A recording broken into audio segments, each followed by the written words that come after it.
તો હાલ મહત્વના સમાચાર પ્રાપ્ત થઈ રહ્યા છે। બનાસકાંઠા બેઠક માટે ઠાકોર સમાજનું શક્તિ પ્રદર્શન।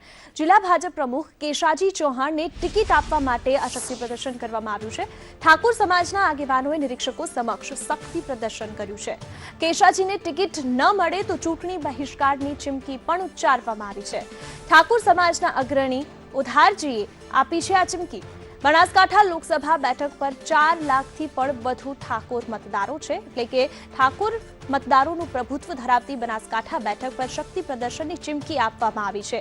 એક બાજુ 7 જેટલા નેતાઓએ પોતાની દાવેદારી નોંધાવી છે, ખુદ હાલના સાંસદે પણ પોતાની દાવેદારી નોંધાવી છે, જ્યારે ઠાકોર સમાજના આગેવાનો દ્વારા નિરીક્ષકો સામે શક્તિ પ્રદર્શન કરવામાં આવ્યું છે અને કેશાજીને ટિકિટ ન મળે તો ચૂંટણી બહિષ્કારની ચીમકી પણ ઉચ્ચારી છે।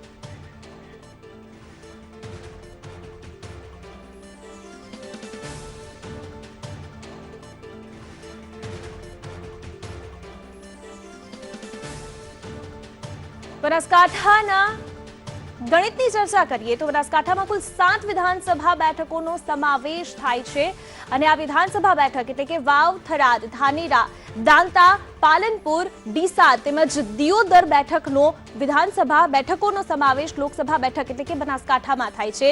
અને બનાસકાંઠામાં જ્ઞાતિની વાત કરીએ તો ઠાકોર જ્ઞાતિ નિર્ણાયક છે। બનાસકાંઠામાં ઠાકોર જ્ઞાતિનું પ્રભુત્વ સૌથી વધુ છે। ઠાકોર બાદ એસસી, ચૌધરી, રબારી અને ઓબીસી જ્ઞાતિનું પ્રભુત્વ લોકસભા બેઠક બનાસકાંઠામાં જોવા મળે છે। એટલે કે લોકસભા બેઠકના ગણિતની જો વાત કરવામાં આવે 2013ની પેટા ચૂંટણી 2014ની ચૂંટણીમાં હરિભાઈ વિજેતા થયા હતા। હરિભાઈ ચૌધરી કે જેણે આ વખતે પણ સાંસદ તરીકે દાવેદારી નોંધાવી છે। હરિભાઈ ચૌધરી આ બેઠક પરથી 4 વખત વિજયી થયા છે, પરંતુ જે રીતે બનાસકાંઠા જ્ઞાતિનું ગણિતની વાત કરીએ તો ઠાકોર મતદારોનું પ્રભુત્વ વધારે છે। ઠાકોર મતદારોની સંખ્યા 13.7% જેટલી છે।